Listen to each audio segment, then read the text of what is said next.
Hello everyone and welcome to today's exams catch-up webinar. I'm Jenny Mutley-Collins and I'll be moderating today's session along with my colleagues Becky East and Tim Smith. So during this webinar you'll be able to hear and see our speaker, who's Greg Archer, and to see his slides. You won't actually need a microphone yourself. If you want to chat to each other or to interact with Greg during the webinar, just use the chat. We'll be taking questions at the end of the webinar.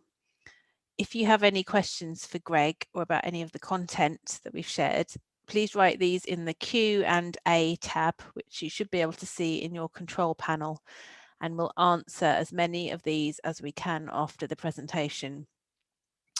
And just to say in the chat for during the webinar, if you want everybody to see, if you want all the other attendees to see your comments, then please make sure you select all attendees and panelists before you post that.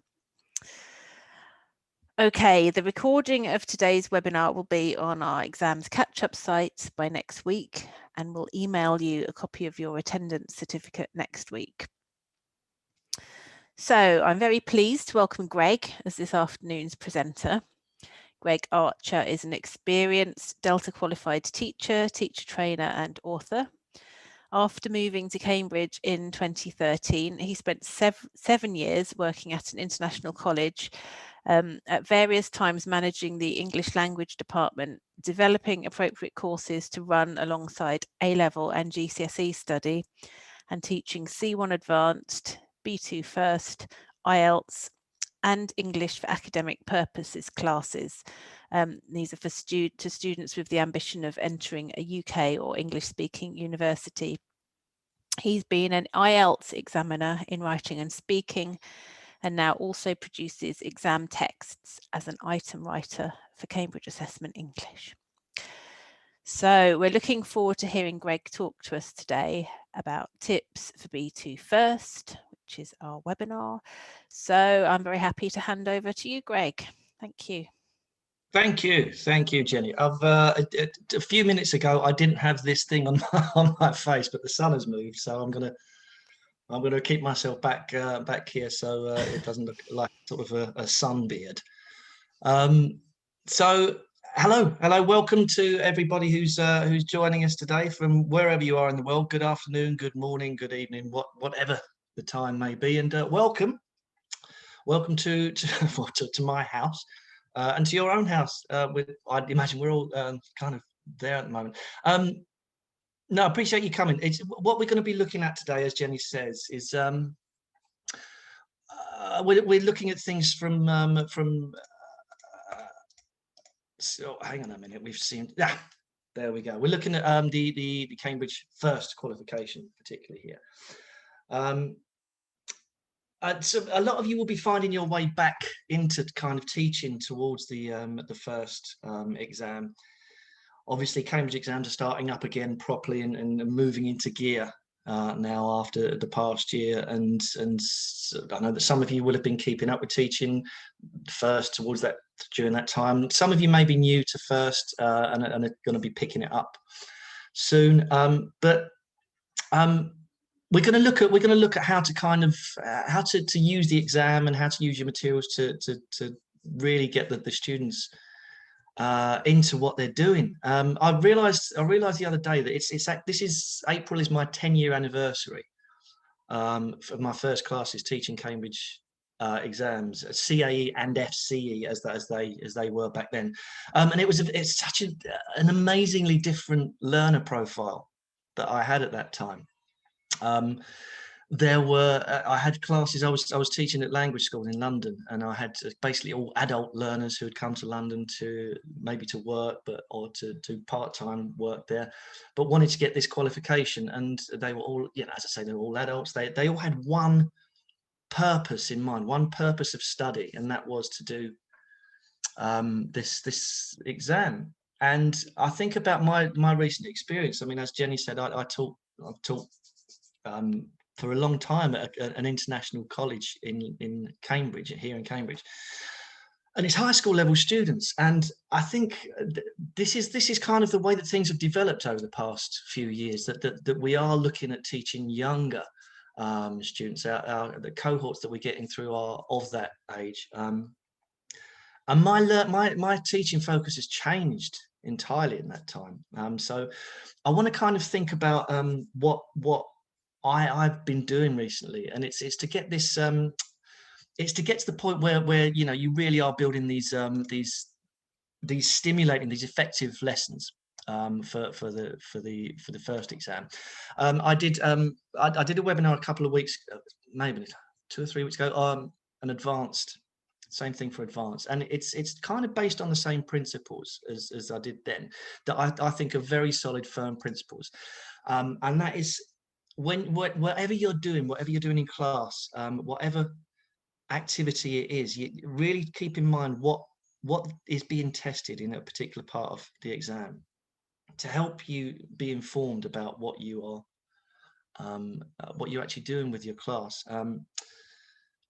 and building on what's given to you on the page. And I think building on can also be described as taking something apart, and taking apart what's being given to you on the page and putting it back together, but also with reference particularly to this idea that I was talking about then, that certainly my experience, and this is what I want to talk to you about, my experience of what works and what I've been doing.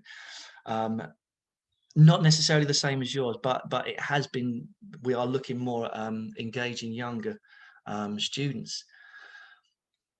And a lot of my students, all of them basically, they'd be in my class and they have maybe a maths test after my hour with them, or they have homework that they haven't quite done yet. So there is a great need to make sure that the lessons are engaging. And how can this idea of gamification is something I want to look at today. How can you make the materials more kind of enjoyable for the students to engage with and to do? So we're looking at some ideas of really exploiting the material to the full, but still at the same time staying completely within the demands of the exam, and trying to, in that way, deepening their understanding of and their engagement with the language and the task that you're doing together. I'm going to look at 2 parts of the first exam, the reading and use of English part 3 and part 4, and really with a view to kind of showing how I really want to make the most of absolutely everything that I'm given. So we're going to start with an idea that I find extremely, it's a really nice activity, this, and it's something that I've done with my classes very many times. I'm going to do it with you. You are going to be the you're going to be the students now. Okay, so what's going to happen is I'm going to read you part of a text. I'm going to read you part of a text. There will be, in the text that I read, there will be 5 words you hear that are incorrect. Okay, 5 of the words you hear in this text are incorrect. I would like you, and we can open up this into the chat box. So once I finish speaking, then maybe if you could kind of put your answers into the chat box. 5 words that are incorrect. Either put the word that you hear that is incorrect into the chat box, or put the word that is incorrect but correct it. So put the correct version of the word that you hear that is incorrect, if that kind of makes sense. I need to work on my instruction skills. Right, so short text, 5 words you hear are incorrect. Which words are they? Either put the incorrect word or put the corrected version of that word. Okay, here we go. So this is about snow bombing. Snow bombing, okay? Snow bombing is a snow and music festival held annual in the spring in Austria. The festival attracts thousands of people from around the world who come to enjoy the wide variety of snow and musical events on offer. First held in 2000, the festival was virtually no until it moved to Austria in 2005. Since then, it has become one of the most fashioned snow and music festivals in the world, both in terms of popularity and clothing, as visitors are encouraged to dress up in fancy dress and other types of unusual clothing. Okay, I'm going to finish it there. Obviously, there are 8 questions. Annually, variety, unknown, fashionable, encourage, wonderful. Okay, Alexandra. Okay, we've got it. Annually, variety. I'm looking at the chat box. Great. Really, it's. I'm not going to go any further on. This is you will be able to do this. Hopefully, you are teachers with a level above B2.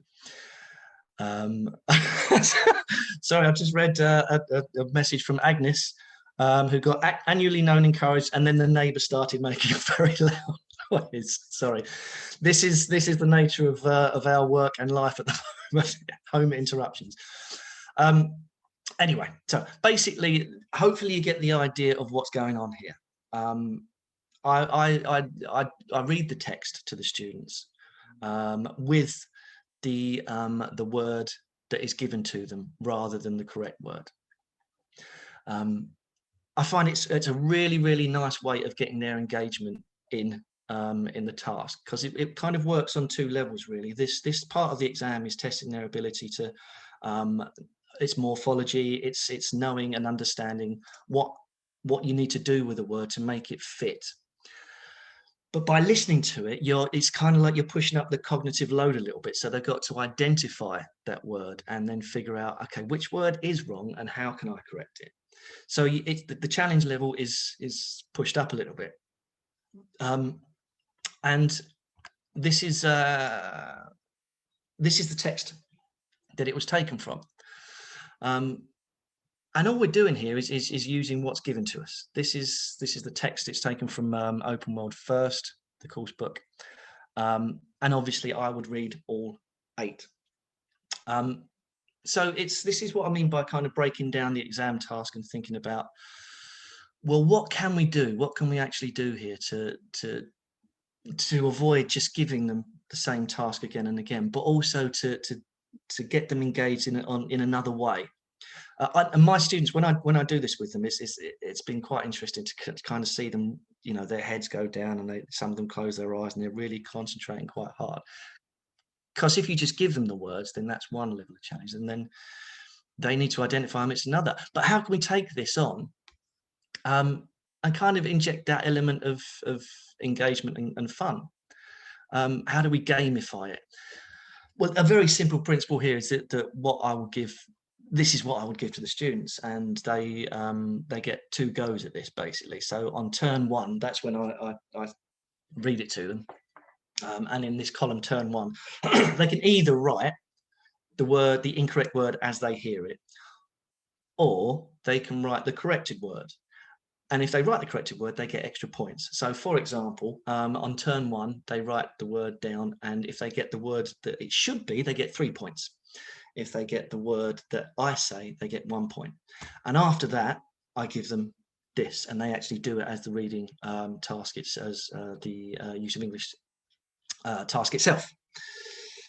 So in essence, it's taking it away from this idea of, okay, you got X number for this exam task. It's that very common idea of gamification, of introducing this point scoring aspect to it. You get 3 points if you do really well.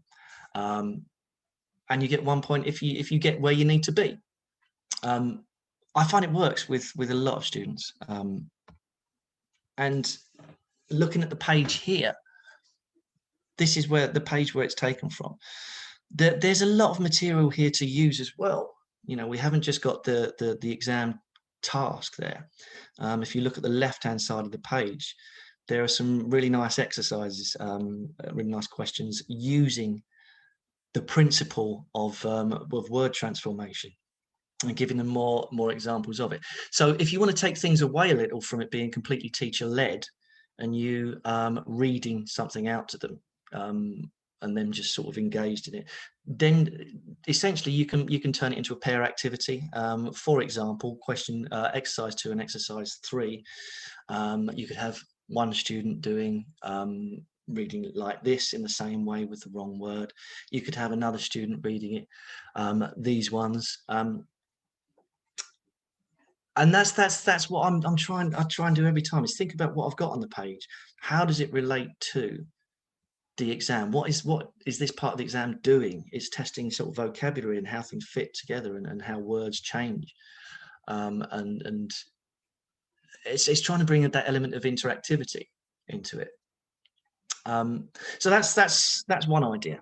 One idea for kind of changing the pace a little bit of an exam task. Here's another one that, again, you may have done this yourself, but I do find it really useful. And if you haven't, then I'd like to explain it to you now. There's this text again, the snow bombing text. The principle here is that students work in pairs or threes, and I give them two texts.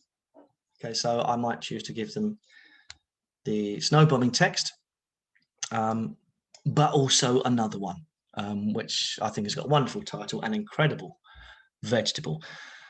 But what you notice about both of the texts is that the root words, the words that they are given, have been removed, and they have been removed by me. And what I do with them is that I take the words away out of the text, just put together a table in Word or in Pages or whatever you're using, and then print them out and cut them up.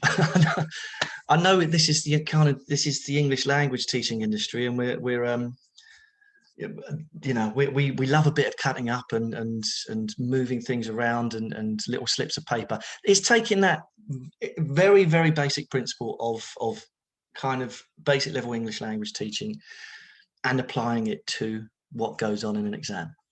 So, for example, they would get the word fashion, and they wouldn't know which gap it goes into, so they have to read through and figure it out. The Snow Music Festival held fashion in, and while they're doing this, you can see the cogs are going, and they're thinking about context. They're thinking about meaning, form, and use, which is the three of the main principles of language teaching. Do you know what it means? Do you know how to manipulate it, and can you use it? So they're doing essentially what the exam task is testing, but in a bigger, in a wider kind of way here. Now, there are different ways that you can use this. One way is to do this.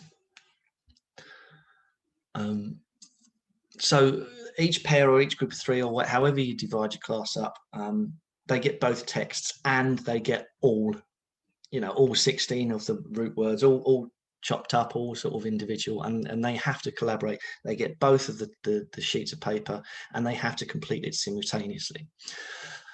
Or alternatively, they just get one text. They get all of the 16 root words, and once they've done that first text, and once you've checked it, then they get the second text. And you can see by doing this, it lends itself quite nicely to this idea of differentiation. In that, I think the second idea here, I think it's a little easier than the first one. So that you can, the less capable students will maybe find that a little bit easier. But you are still doing, you're not sort of giving differentiated materials. They're all working from the same materials. And that to me is effective differentiation. This is also an option. They get a text or both texts, and you give them the root words in just sort of 3 or 4 or 5 slips, and then they have to do it that way. I'll be honest with you, I don't know whether I'm not sure whether that's more difficult or less difficult. But you will know your students, you will know your class. And I've done this so many times in my classes, and the level of engagement is usually really high. And what is a really nice thing, particularly with high school and teenage learners, is that they collaborate nicely. They really work together on it. Of course, the other option for this is hunt the root words, where your slips of paper with the root words, you put them all up around the class. I was lucky enough to work in a school where I got on quite well with the other teachers, and I could send my class outside. They got used to me sending my students out into the corridors to kind of find bits of paper and look on the ceiling and on the banisters for root words. If you have the space to do that, and particularly, an age group where they often sit there and go, "Oh, I don't want to walk, I'm so lazy." This kind of gets them up and about and gets that kind of physical activity involved in learning as well. It does take a bit of preparation. Of course, it takes a bit of preparation, but not a huge amount. You have two texts. Obviously, if you've got, say, 27, 28, 30 students in your class, and you have to put them in 10 groups, and you've got lots of words to chop up, then it might take a little bit of time. But as I say, it's part of ELT. This is what we do. And a very, very wise man once said these words: "There are none other in the world who are quite so proficient with a pair of scissors and a guillotine than ELT teachers." That was Plato. He did say that. It was in the first draft of Plato's Republic. It didn't quite make it through to the final draft. The editors got a bit nervy about putting it in, but I guarantee you Plato said that, so that's why we do it, and why we should continue to do it. But going back to what I'm saying, this idea of breaking down the exam task and thinking, what is the linguistic challenge here, and how can I kind of pull it apart and use the materials that are already given to me on one page. Let's look at the part 4, the keyword transformation, which I've always loved teaching these, and I think in a bizarre way, even if they say they hate them, the students often are quite into the idea, quite want to get them right. Of course, there are some students who think, I hate them, I'm never going to get them. But I think in terms of what it actually tests, your ability to understand sentence manipulation and paraphrase, it's a hugely important thing to be able to learn and to increase your ability to do as you go perhaps through high school and into university, and even at university level and beyond.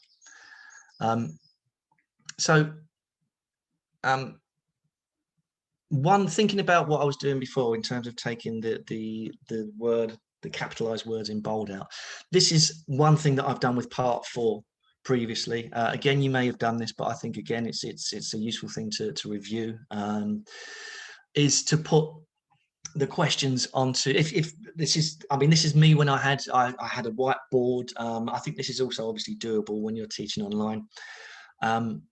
You have 3 questions, but you don't give them they don't have the given word initially. And I think this is good because it is doing what the exam task wants them to do. It's come on, how can you paraphrase this? It is testing that sense of manipulation that they can do. And then after the students have come up with a few ideas, gives them the words, but not necessarily as they in correspondence with each sentence. So Joan thought it would be that. Does that fit in here? Can we make that fit? Which of these 3 is more likely to be in? So essentially, what we're doing is we're getting students to try something out first before we actually do the task. And I think there's an enormous amount of scope to do a lot with part 4, because it is this kind of it's about this transformation, and and this is, I'm sure if you've taught first or advanced or before, then you will have taught your students this approach of, if you're finding a question difficult or if you're not quite sure, the thing that will help you, I think that could help you, is to break it down. So think about, what do I have in the first sentence that I also have in the second sentence? So Gwenda is in both. Her sister's photographs is in both. So once we've eliminated that and we know that that doesn't need to be paraphrased at all, what are we left with? Deleted by accident, and the word you need to use is mean. So obviously, think about, you get your students, how could you paraphrase that? Gwenda deleted something by accident, mean, and then that goes in here. It's one of the first principles of how to approach this task. And again, I started thinking, well, how can this be broken down? How can we actually break down what the main teaching point is here? And again, I'm going to bring you into the chat box if you can give the answer to this. But I'm going to show you another question. And if you think you know the answer, then please type it into the chat box. Okay, it's taking this principle of breaking down the initial sentence, what's given to you, and it's taking it to the next stage here. So here's what we do. Right.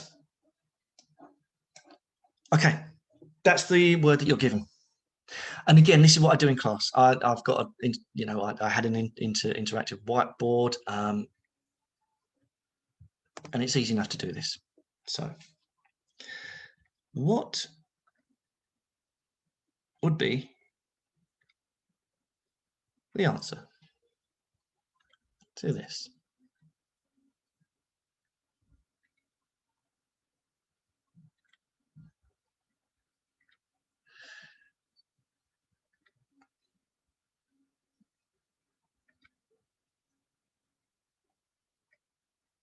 Right. Okay. Gonzalo is in first with see the point of buying. Can't see the point of buying.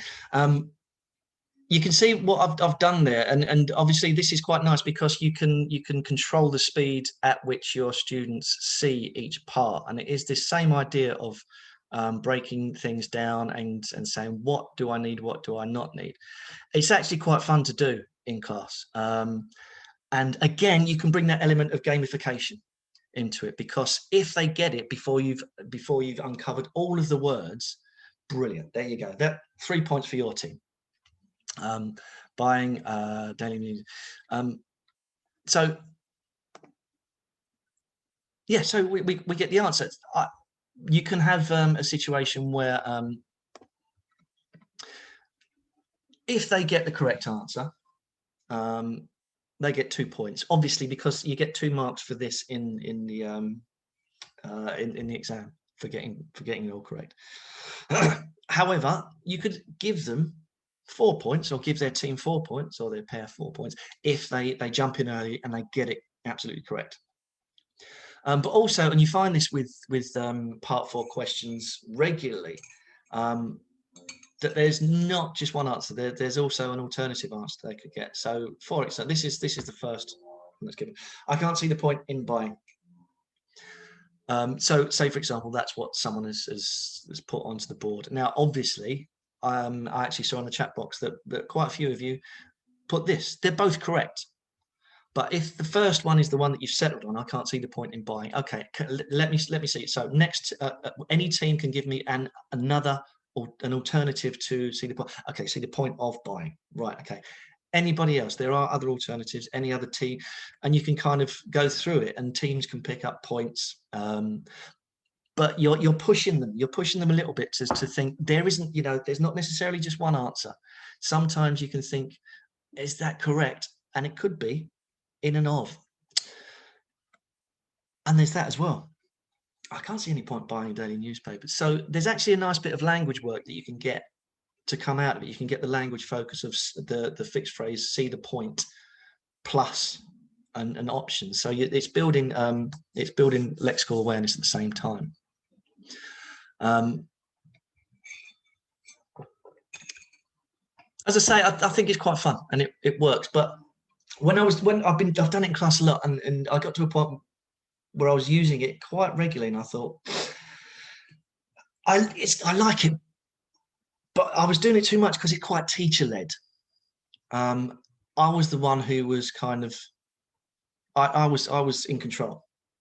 And as I said earlier, it's important to keep, you know, the levels of attention have got to be there, in order to, you know, for them not to be so concerned about that maths test that's coming after your class.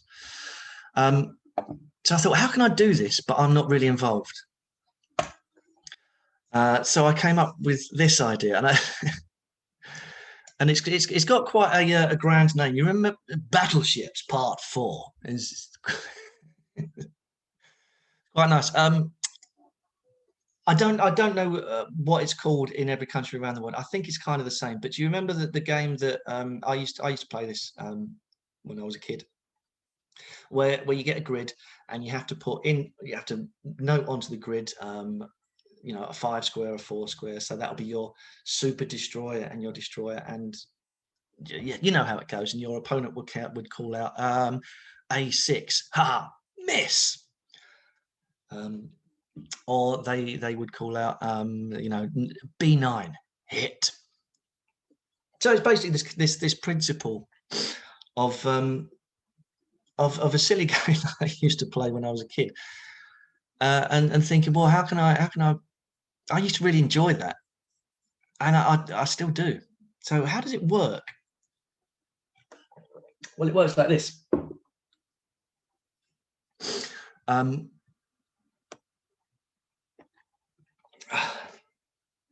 You can probably see the main point here.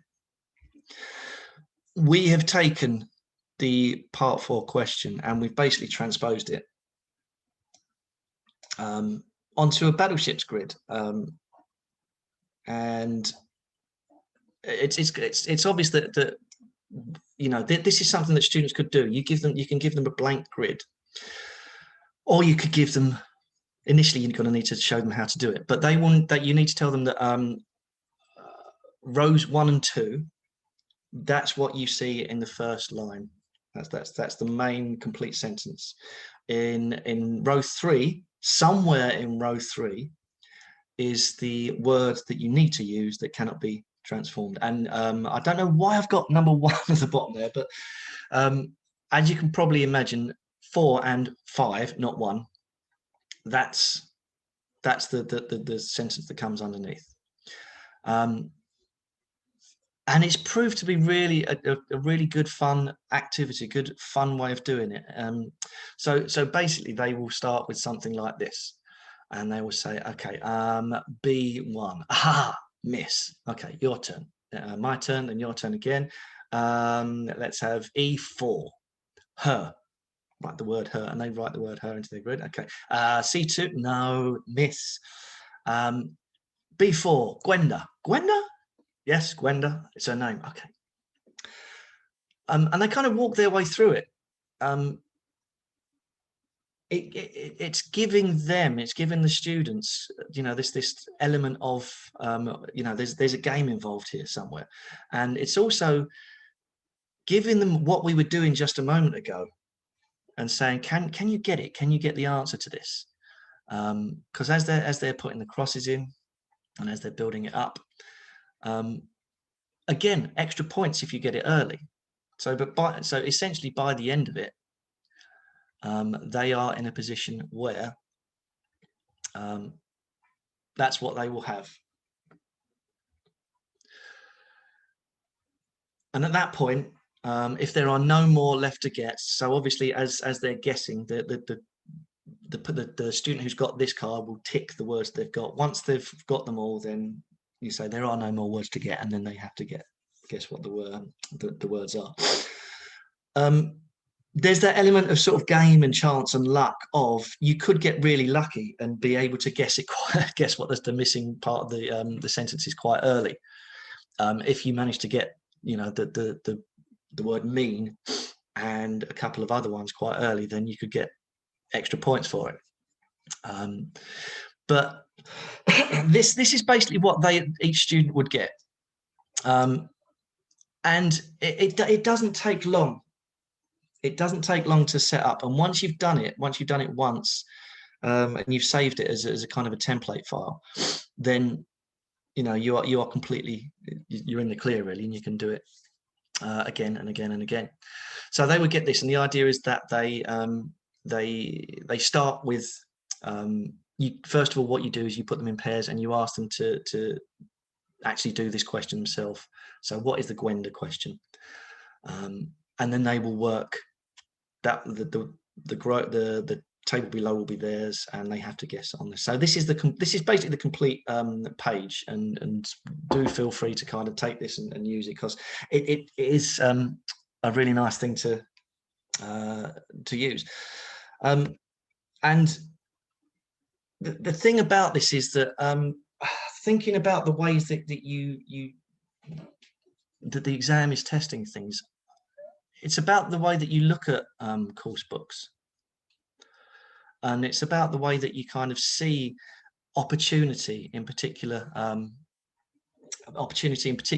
examples. Now there's a part of the open world first book where it's kind of got sections where it's trying to push students on to a C1 type level, and it gives these phrases that are of a C1 level.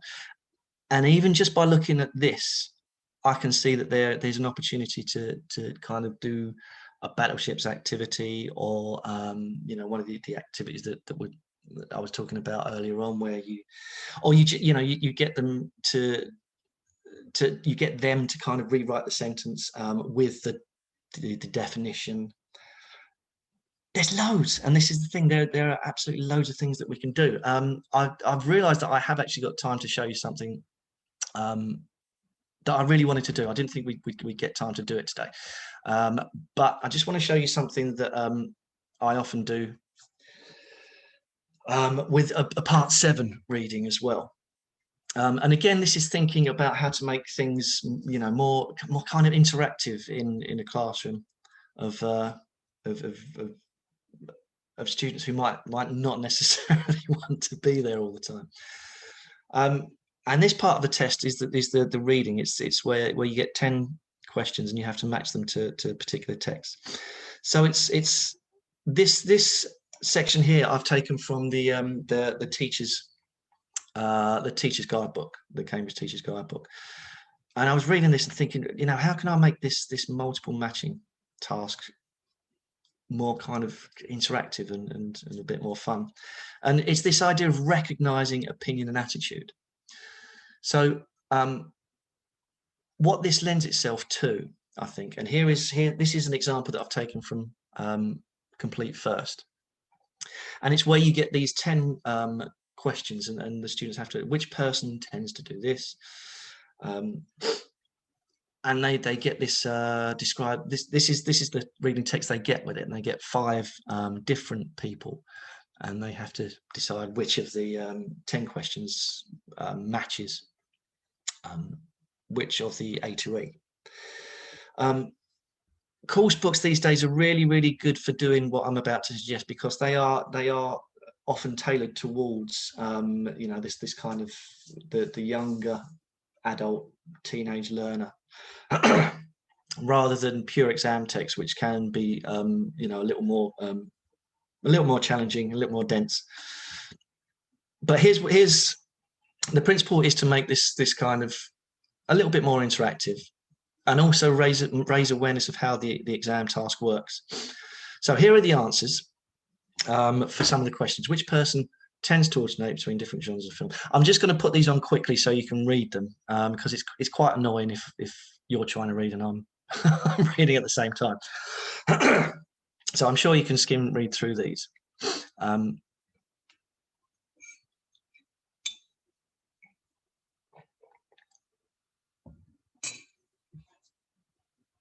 So on the left is the question, and on the right, that's where you find the answer in the text. So I thought, well, let's make this a little bit more interactive. And we do it like this. So I basically give, I'll get students to work in pairs, and one student will get a series of 10 questions and another student will get a series of 10 questions. You could also do this as a mingle activity with fewer questions and whatever. The point is that it kind of very slyly, very sneakily raises awareness of what this question is doing, which is essentially you're looking for a paraphrase, a shift in what the question asks and what the person actually says. So I'll take the questions and the answers from the course book and put in questions like this that they discuss with each other. So we know the context. We know it's a kind of we're talking about movies and the movies that you like. So question: do you tend to alternate between different types of films? That's on one student's sheet. On another student's sheet, it's basically the answer but changed into a question form. So essentially what they're doing is they're asking and answering the question and the answer. Do you tend to, and it's really nice because they often, it's very rare that they kind of click immediately that they've just asked each other exactly the same question. Who prefers films that make them to relax? Do you prefer watching films that help you to relax? And then student B gives their answer on a very personalized level. Obviously, there'll be language work aplenty that will come out of this. And their question is this, which is taken from this section. Do you prefer watching something lighthearted? And the final example of this is which person describes the steps? This is an interesting one to use because it's got a command word in, describe the steps, and they'll be familiar with that from other areas of study. If they're high school students, they've kind of got this it's describe a process, describe a science, describe what happens when. It relates to those command words that they're very familiar with: explain, describe, compare. So there is that kind of link to that as well. But all we're doing essentially here is getting a Q&A, a mingled discussion set of 10 questions or 5 questions. But they are 10 questions, they're not 20 questions. And you can then kind of get students to compare their questions and say, well, okay, who's got a paraphrase of this? And they understand and they engage with this idea of, we've basically we've asked each other the same question, but not necessarily been aware of it. So again, that's thinking about, that is essentially thinking about what the, I'm sorry, I didn't think we were going to get time for this. We're going to go swing. Yeah, so it's this. What is this part of the exam testing? Building on what you get on the page, and putting that element of enjoyment and interaction and gamification in the materials that means that classes can be kind of interactive and fun, and we are hopefully moving towards a time when all of our classes will be without restrictions again, hopefully very soon. But yeah, there are a few ideas for you there. Hopefully what will be nice is to think about exactly that, exploiting everything that you've got, pulling it apart, putting it back together, and thinking about new ways to approach each task. But yes, I think that is probably all for me at the moment. If you would like to get in touch, I've put my contact details on the screen there. It's been really nice talking to you, and I'm going to hand back to Jenny. Yes, thank you. Many thanks for such an interesting session, Greg. Just before we move on, attendees, this is a reminder that we'll send you your certificate by email in the next few days. Now, does anyone have any questions for Greg based on what he's been talking about today? B2 first. If you do, you can start putting your questions in the Q&A box, and Greg will answer as many as possible in a moment. And while you're thinking, we'd like to give you a little bit of information about some of the materials and resources that we have available to help prepare for B2 first. So, Greg, if you wouldn't mind just popping on the next slide. So I'm obviously assuming that everyone here is interested in preparing students for the B2 first exam. What I've got on screen here for you are quick and easy ways of training for these exams. The exam booster provides lots and lots of exam task practice, which you can dip in and out of for each task and skill. The first trainer in the middle there provides 6 practice tests, the first 2 of which are fully guided, and they have exam training tasks and tips. And then first 4 on the right there provides 4 practice tests, which are just like the real exam for optimum test familiarisation. And we've got a new set being published in August of this year, as you can see there. And if we could move on to the next slide, Greg. So this is onto our preparation courses. Brand new for this year and just published is Complete First Third Edition. And Complete offers incredibly thorough exam preparation, and it includes both language and exam preparation. So that's one to look out for. Next slide, Greg. This is great. Have someone to change my slides for me. Also brand new this year is Compact First Third Edition. So we've got 2 new courses for first this year, and Compact is almost the opposite of Complete. It offers fast, focused exam preparation in 50 to 60 hours, and this maximises student performance in students who are already sort of on level for their exam. And then the next slide. And really excitingly, both of these new courses, Complete First and Compact First Third Editions, come with our brand new Cambridge One Digital Pack, which you can see a little bit of on the screen there. This gives you all of your teaching and learning resources all in one place. Practice Extra is a key feature, and this provides additional grammar and vocabulary practice.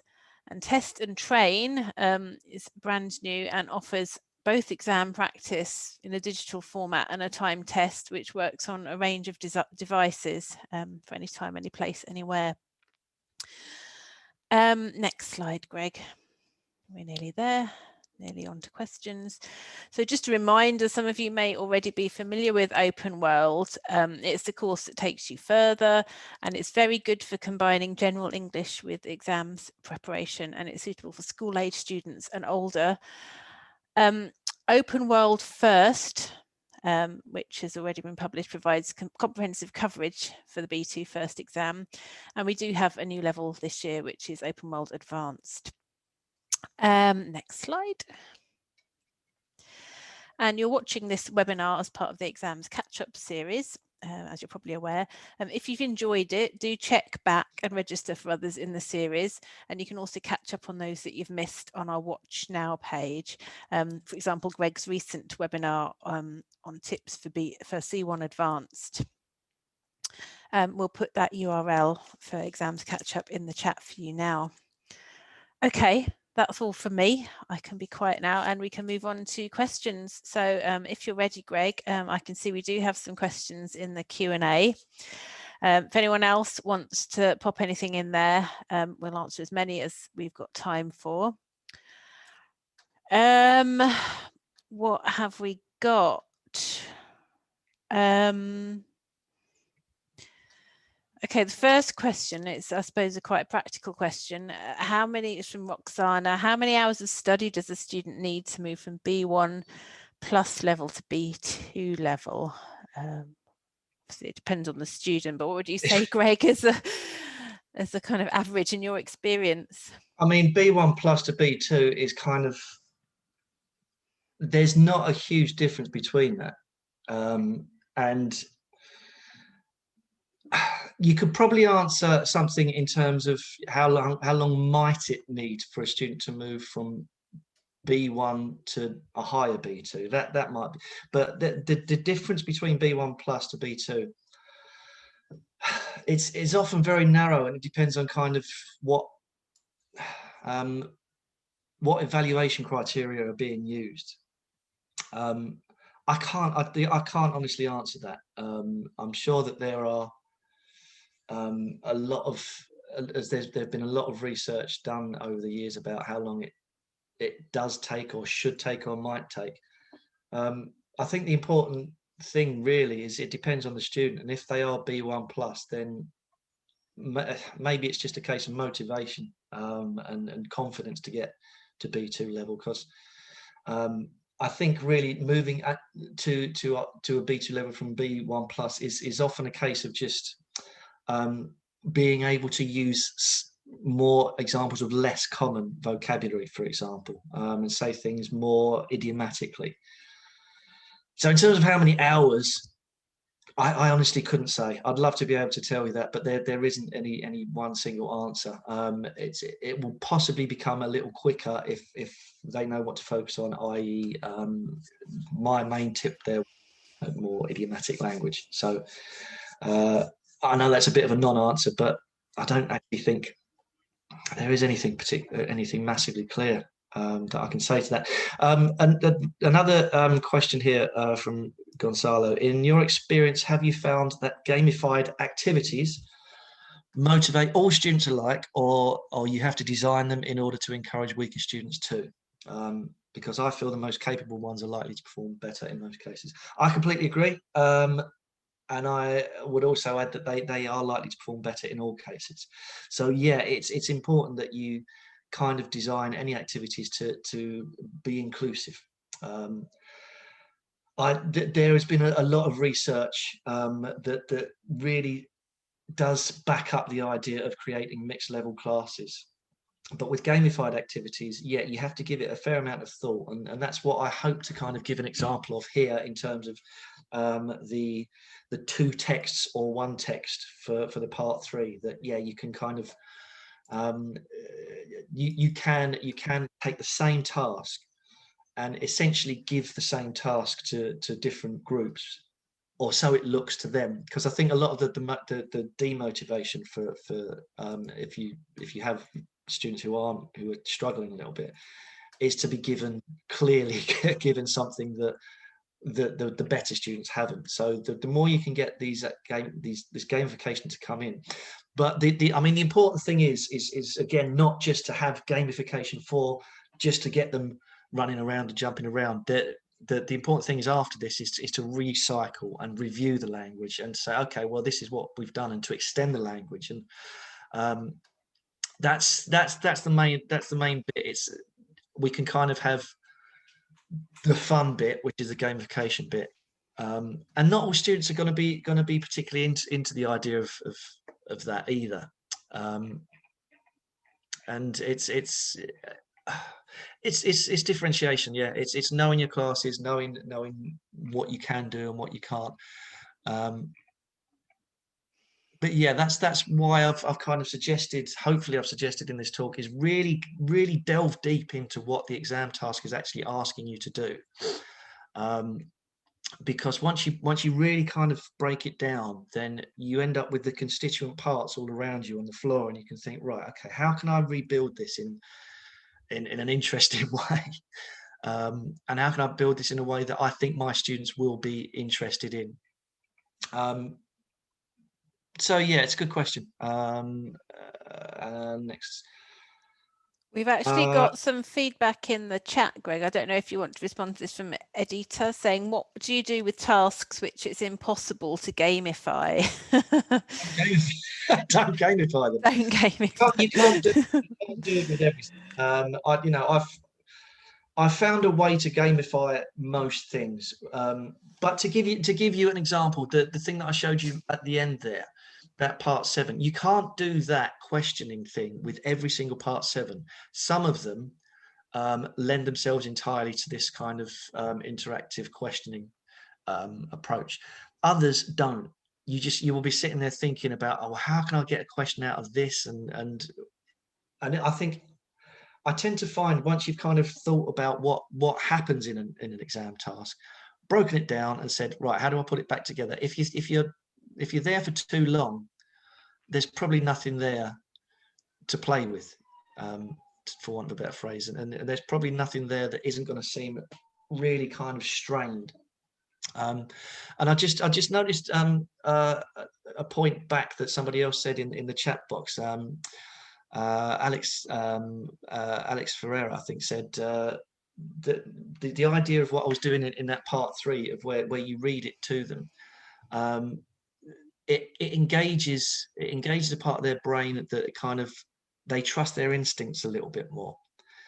And I didn't mention that. I should have mentioned that in the talk, that what you're doing is something that's important in this exam, is that very often students will convince themselves that they have got the wrong answer. And they will say, well, I don't think it is that. And hopefully if you read it to them, there will be something as they listen that jars, and that doesn't sound right. They think, no, that isn't right. And it's kind of a different approach to it. But very often students don't trust their instincts quite enough. If you know, they can be extremely confident and extremely proficient, but lacking in confidence. So it's a nice activity to kind of reverse that and get them to think, does that sound right? Which essentially, and perhaps going back to that idea of moving up from B1 plus to B2 is you know, trusting instincts in what you're saying a little bit more as well. Anything else? There was one more question from Anna. Which do you prefer, pair work or group work? From a personal point of view, as a learner, I much prefer, it's weirdly, I prefer working on my own. That's how I like to learn. But in terms of classes together, we've always got a mix. We've got to mix things up entirely, and bear in mind who likes working with who, which again, it can be quite a tricky thing to negotiate. But think about what, you know, the task where I you know, you cut up all the root words and give them to the students. That obviously isn't going to work particularly well if you've got groups of 4, because there's too many voices there. So it's pairs or threes for that one. Whereas the task where you change the question and the answer from a part 7 reading to questioning to a kind of, that's obviously group work. So yeah, what is effective? What is effective for each activity that you're doing? But yeah, good questions. Thank you very much and thank you very much for coming. I hope you've found something useful, all of you. Yeah, do let me know how it goes if you tried them out in class. Even if they're a dismal failure, then please let me know as well. But thank you for giving up your time, and it's been really enjoyable. Yeah, and thank you again, Greg. Yeah, it's been really useful, great tips, and I can see from the chat that you know, your tips have gone down really well. So thank you everyone for attending. That is all time we've got time for today. Don't forget to check our events page for details of upcoming webinars.